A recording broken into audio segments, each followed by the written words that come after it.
How is this sports program different from the regular games or PT sessions that happen in most other schools? So our program is different because it is comprised of three main elements. One, we have the regular sports teams, which take place in the morning: football, basketball, cricket for boys and girls. Secondly, we have the inclusive coaching sessions. These are sessions run by students, for students, and aimed at building leadership and communication skills. And finally, we have an inclusive sports day that aims to build a sense of community by bringing lots of different elements such as dance, costume making, as well as sports, so everybody in the school feels involved in the sports day. Tell me, Neil, what would you tell a sports teacher or another school leader for them to buy into this sports program? So I think to buy into this sports program, it's not about telling. I think the school leader and the teachers themselves have to experience what it's like to be part of a session. I think when they play sports in a way that's much more inclusive, where nobody feels like they're being judged on the pitch, then they themselves start to feel more like a child, having fun playing sports, getting engaged, starting to know their colleagues better. And then through this process, they can start to think, wow, this would be something that my students could even get really involved in. And I think the benefit of why a school should do it is that it adds a huge amount of value for building relationships, both between students on and off the pitch and between teachers and students. Neil, how does your program impact gender stereotypes?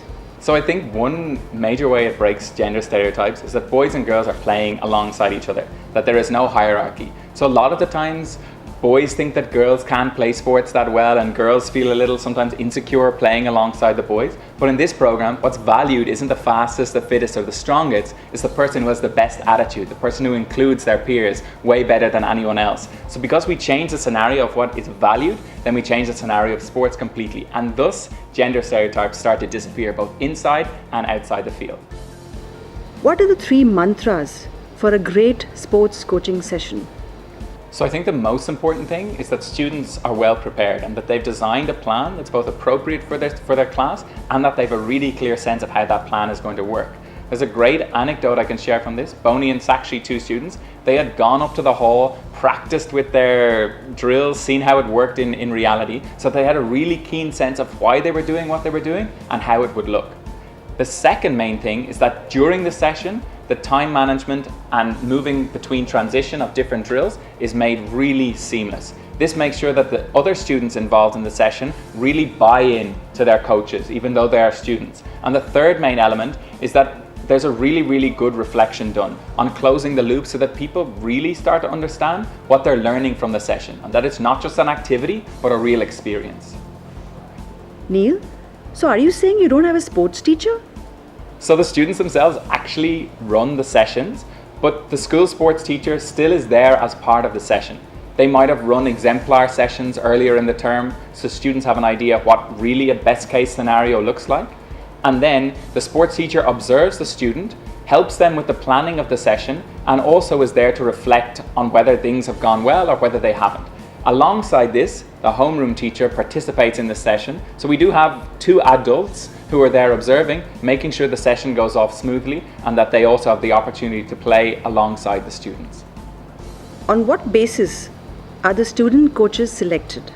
So during the session, the coach or the students' peers who are running the session look at the attitude and leadership capabilities and the way in which people are communicating with each other on the field. If a student is being really inclusive towards other people, then usually they're one of the ones who are nominated for the session. However, it's not only the standouts in terms of attitude who are chosen. Sometimes the homeroom teacher who is there observing the different session may be able to actually highlight a student who's been particularly disruptive and say that it would be a great opportunity for them to lead the session for their peers, and that there would be the maximum value gained out of that scenario. Have coaching sessions not ever gone bad? And as a sports teacher, what would you do in such a scenario? So a session that's not that great usually is when the students aren't prepared, or they haven't really thought of innovative games that will get the best out of their classmates. And what happens in this scenario is then a lot of time gets lost, students get distracted, negative energy comes in.